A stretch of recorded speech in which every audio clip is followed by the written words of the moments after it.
भूपेन हजारिका जी के birth centenary celebration पे प्रधानमंत्री नरेंद्र मोदी जी ने कौन सा एक कमोमोरेटिव कॉइन रिलीज किया है? तो ये कमोमोरेटिव कॉइन है 100 रुपए का सिल्वर कॉइन है, याद रखिएगा 100 रुपए का प्योर सिल्वर कमोमोरेटिव कॉइन। किसके लिए? भूपेन हजारिका जी की बर्थ सेंटेनरी सेलिब्रेशन के लिए।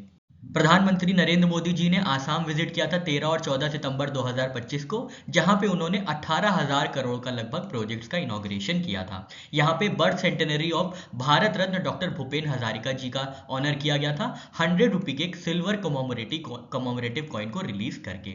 इनके संदर्भ में एक बुक भी रिलीज की गई थी जिसका नाम था भारत रत्न भूपेन हजारिका, जिसको लिखा गया है अनुराधा शर्मा बोर पुजारी द्वारा। तो ये भी आप हल्का सा याद रखिएगा बुक के बारे में। और एक इंपॉर्टेंट प्रोजेक्ट है जो कि प्रधानमंत्री नरेंद्र मोदी जी ने इनॉग्रेट किया था, वो था इंडिया का पहला बैम्बू बेस्ड बायो रिफाइनरी, जिसको नुमालीगढ़ रिफाइनरी लिमिटेड और फिनलैंड के फोर्टिम कंपनी ने मिलकर बनाया है आसाम में। ये पहला इंडिया का bio ethanol bamboo based refinery होगी। सितंबर 2025 में पहली बार annual green hydrogen research and development conference किसने इनॉग्रेट किया है भारत में? तो यूनियन मिनिस्टर प्रहलाद जोशी जी हैं, ministry of new and renewable energy के मिनिस्टर हैं, यूनियन मिनिस्टर हैं। इन्होंने पहली annual green hydrogen research and development conference को इनॉग्रेट किया है सितंबर 2025 में।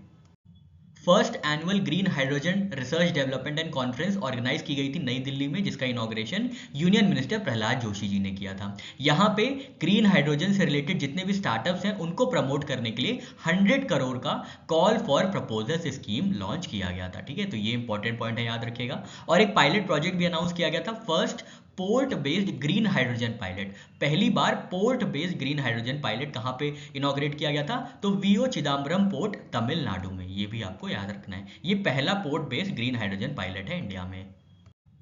हाइड्रोजन हब्स की बात करें तो गुजरात के कांडला में है, ओडिशा के पारादीप में है और तमिलनाडु के ट्यूटिकोरिन में है hydrogen hubs. National green hydrogen mission को अप्रूव किया गया था जनवरी 2023 में। आउटले था इसका 19,744 करोड़, 19,744 करोड़ जो है आउटले दिया गया था नेशनल ग्रीन हाइड्रोजन मिशन को, जिसको इंप्लीमेंट किया जाना है ministry of new and renewable energy द्वारा। नेशनल ग्रीन हाइड्रोजन मिशन के टारगेट्स क्या है 2030 तक अचीव करने के लिए? तो 5 मिलियन मेट्रिक टन जो है ग्रीन हाइड्रोजन प्रोड्यूस किया जाएगा इंडिया में एनुअली बाय 2030 और 125 गीगावाट रिन्यूएबल एनर्जी कैपेसिटी जो है डेवलप की जाएगी अंडर ग्रीन हाइड्रोजन। तो ये इंपॉर्टेंट पॉइंट्स हैं एनजीएचएम या national green hydrogen mission targets के। सितंबर 2025 में यूनेस्को की वर्ल्ड हेरिटेज साइट्स की टेंटेटिव लिस्ट में इंडिया की तरफ से कितनी साइट्स ऐड की हैं और कौन सी कैटेगरी में? तो 7 साइट्स को ऐड किया गया है नेचुरल कैटेगरी में। याद रखिएगा कौन सी कैटेगरी में? तो नेचुरल कैटेगरी में 7 साइट्स को इंक्लूड किया गया है टेंटेटिव लिस्ट ऑफ यूनेस्को की वर्ल्ड हेरिटेज साइट्स में।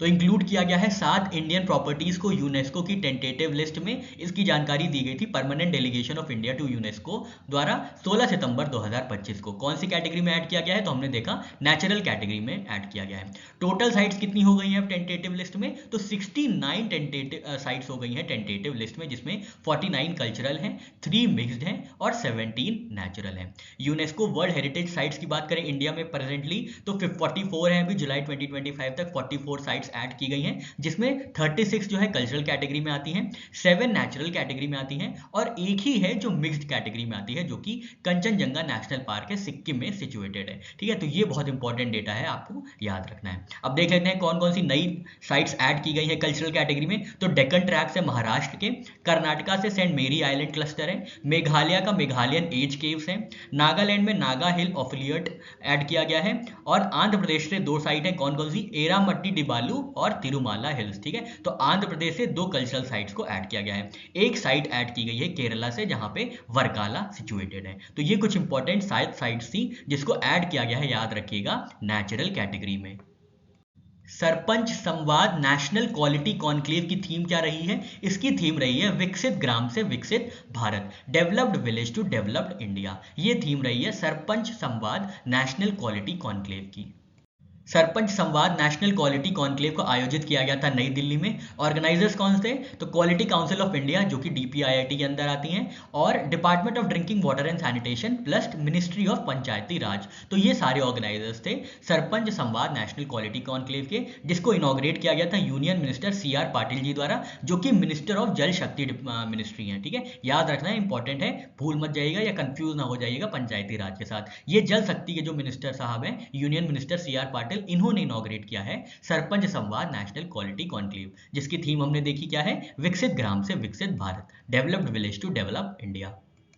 Ministry of skill development and entrepreneurship ने नेशनल अप्रेंटिसशिप प्रमोशन स्कीम और नेशनल अप्रेंटिसशिप ट्रेनिंग स्कीम के लिए कितना स्टाइपेंड रेंज बढ़ा दिया है, तो 6800 से 12300 तक रेंज कर दी गई है स्टाइपेंड की, किसके अंदर, नेशनल अप्रेंटिसशिप प्रमोशन स्कीम के अंदर और नेशनल अप्रेंटिसशिप ट्रेनिंग स्कीम के अंदर 6800 से 12300 तक स्टाइपेंड दिया जाएगा।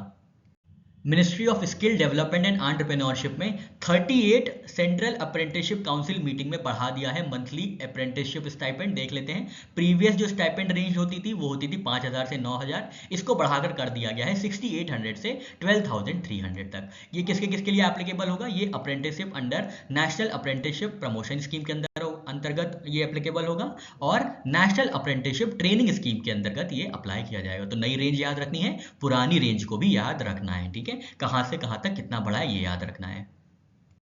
आनबू कारंगल स्कीम के अंदर फाइनेंशियल एड कितना प्रोवाइड किया जाएगा, तो 2000 पर चाइल्ड प्रोवाइड किया जाएगा अंटिल स्कूलिंग कंप्लीशन और 18 ईयर्स ऑफ एज। तो 2000 रुपए पर चाइल्ड प्रदान किया जाएगा आनबू करांगल के अंदर। ये फाइनेंशियल एड है कब तक, जब तक बच्चा 18 साल का ना हो जाए या स्कूलिंग कंप्लीट ना हो जाए, तो 2000 रुपए दिया जाएगा। तमिलनाडु के सीएम एमके स्टालिन जी ने 15 सितंबर 2025 को तमिलनाडु में लॉन्च किया है आनबू कारंगल स्कीम, जिसका मतलब होता है हैंड्स ऑफ लव स्कीम, जिसके अंतर्गत पर चाइल्ड 2000 रुपए प्रदान किए जाएंगे कब तक, 18 ईयर्स ऑफ एज तक या स्कूल के कंप्लीशन होने तक। तो आपको याद रखना है आनबू कारंगल कहाँ की स्कीम है, ये तमिलनाडु की स्कीम है। उसको इंप्लीमेंट किया जाएगा तमिलनाडु के थायू मानवार प्रोग्राम के अंतर्गत। FIDE grand swiss 2025 chess tournament में ओपन और विमेंस टाइटल किसने जीता है, तो ओपन टाइटल जीता गया है अनीश गिरी द्वारा, जो कि नीदरलैंड से आते हैं, और ये विमेंस टाइटल जीता गया है इंडिया की वैशाली रमेश बाबूजी द्वारा। आपको कंफ्यूज नहीं होना है अनीश गिरी से, इनका नाम इंडियन लग रहा है पर ये हैं नीदरलैंड्स के। तो ये ओपन सेक्शन में जीते हैं फाइड ग्रैंड स्विस 2025। तो फाइड ग्रैंड स्विस 2025 के विनर रहे अनीश गिरी जी, जो कि नेदरलैंड से आते हैं। इन्होंने हराया है जर्मनी के मथियास ब्लूबाउम को, और थर्ड प्लेस पे रही हैं अलीरेजा फिरोजा फ्रांस से। तो टॉप 3 आपको याद रखना है फाइड ग्रैंड स्विस 2025 के लिए। नोटेबल परफॉर्मेंस की बात करें तो अभिमन्यु मिश्रा जी, जो कि यूएसए के 16 साल के खिलाड़ी हैं, इन्होंने ये यंगेस्ट बने हैं to defeat reigning world champion Gukesh Dommaraju, जो कि भारत से हैं। तो सबसे छोटे ये ग्रैंड मास्टर बन गए हैं अभिमन्यु मिश्रा जी, जो कि यूएसए के खिलाड़ी हैं, 16 वर्ष के हैं। इन्होंने ये सबसे छोटे खिलाड़ी बन गए हैं जिन्होंने world champion, reigning world champion को हराया है इस खिताब में, जिनका नाम है डी गुकेश, जो कि इंडिया से आते हैं। इंडिया परफॉर्मेंस की बात करें फाइड ग्रैंड स्विस 2025 में, तो अर्जुन एरिगासी रहे हैं 6th प्लेस पे और निहाल सरीन रहे हैं 9th प्लेस पे। विमेन सेक्शन की बात करें तो यहाँ पे विनर रही हैं इंडिया की वैशाली रमेश बाबू, जिन्होंने रशिया की काटरीना लागनो को हरा के ये खिताब जीता है। थर्ड प्लेस पे रही हैं कजाकिस्तान की बीबी सारा आसिफबावेवा, ठीक है। हिस्टोरिक अचीवमेंट की बात करें तो वैशाली जी जो है ये पहली प्लेयर बनी है जिन्होंने ग्रैंड स्विस 2 बार जीता है। इससे पहले इन्होंने 2023 में एक बार जीता था और इस बार 2025 में जीता है। तो वैशाली जी जो है, वैशाली रमेश बाबू जी, ये पहली प्लेयर बन जाती हैं जिन्होंने विमेन्स ग्रैंड स्विस 2 बार जीता है, और इसी के साथ ये क्वालिफाई कर जाती हैं 2026 के विमेन कैंडिडेट टूर्नामेंट के लिए।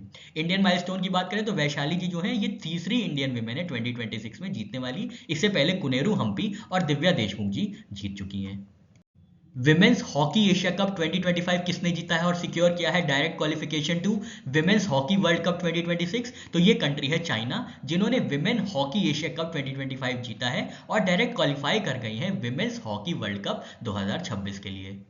विमेन हॉकी एशिया कप का 11वां संस्करण खेला गया था हांगझाऊ चाइना में, जहां पे 8 कंट्रीज ने पार्टिसिपेट किया था, ठीक है। 11वां संस्करण था, 5 से 14 सितंबर 2025 तक चाइना में खेला गया था, जिसमें चाइना ने फाइनल्स में इंडिया को हराया है 4-1 से, ठीक है। रनर अप इंडिया रहा है। इंडिया की तरफ से एकमात्र गोल किया गया था नवनीत कौर जी द्वारा, और इस जीत के साथ जो है चाइना क्वालिफाई कर जाती है विमेन वर्ल्ड कप 2026 के लिए, जिसको आयोजित किया जाएगा बेल्जियम और नेदरलैंड्स में। तो याद रखना है चाइना ने इंडिया को हरा के ये खिताब जीता है, और चाइना ने ये खिताब तीसरी बार जीता है, 3rd एशिया कप टाइटल जीता है।